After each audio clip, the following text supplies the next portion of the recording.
practice yesterday? No. Any chance he'll play on Sunday? I don't think so. Is he going to practice today? I don't think so. What about Matt Barnes? Is he available on Sunday? We didn't do much yesterday because we didn't have enough guys, number one. Why no one really practiced. But I think he'll be fine. I don't know that yet. Obviously, he could go through a practice and then he can get soreness, and that feel fine. So we'll see. But right now, I think it's probable a better chance that he plays than not.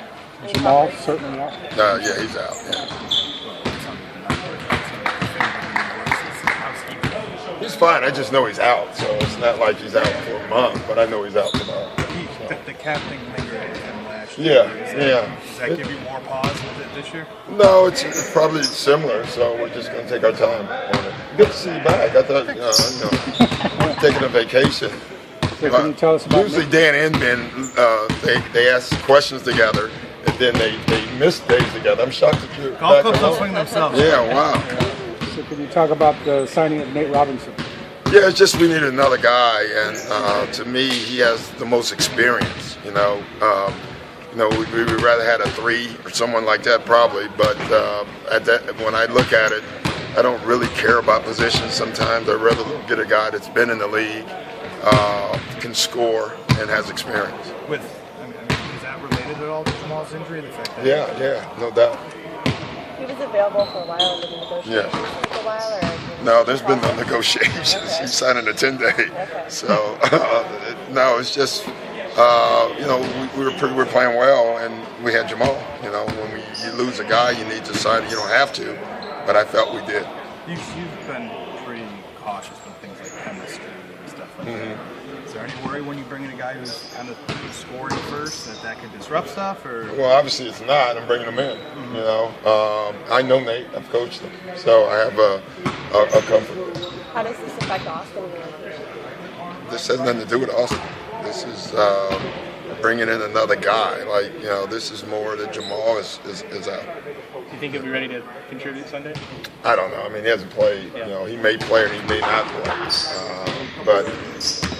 So if we throw him in, we're hoping that he contributes. I just think it's always a potluck. When you haven't played in an NBA game over, I don't know how long Nate's been out, a month, or in that area. So he's in great shape, as far as just getting up and down the floor. But I don't know about what he's doing. It's different conditioning in a way. Like it's just a different game. You can't prepare for an NBA game and that being an NBA game. It's just hard to do. Before you said that Blake would need medical clearance from the doctors, not from the trainers. Has he gotten that yet? No, not yet. But that comes after, they'll let you practice and then clearance is the last thing. It almost sounds like Jamal, you're expecting Jamal to be out for maybe an extended period of time. Well, I just know from last year, he was out, 10 or 15 days, or maybe longer, I think. And so it's the same injury, so why not bring another guy in until he comes back? Different leg though, right? Yeah. As far as I know, I don't even know that.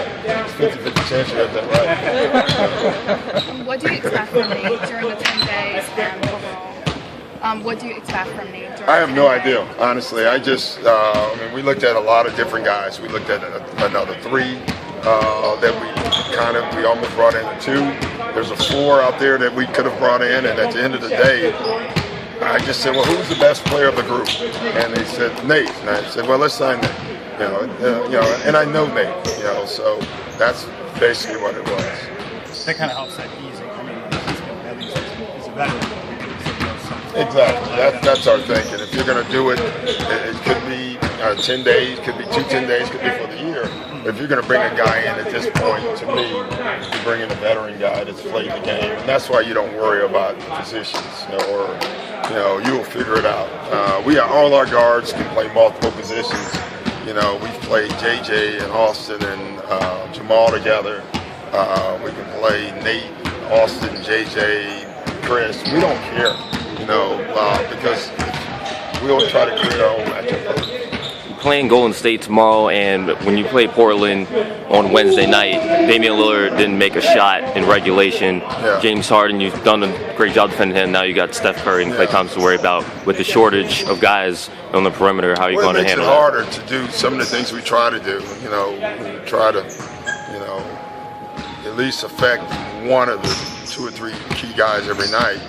And you know, the more guys you have out, the harder that is. You know, I was honestly pleasantly surprised with how we were able to do some certain things against Portland.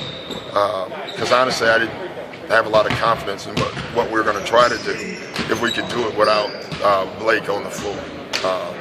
And we still were able to do it. And so that was a, you know, there's a lot of silver linings even in that loss.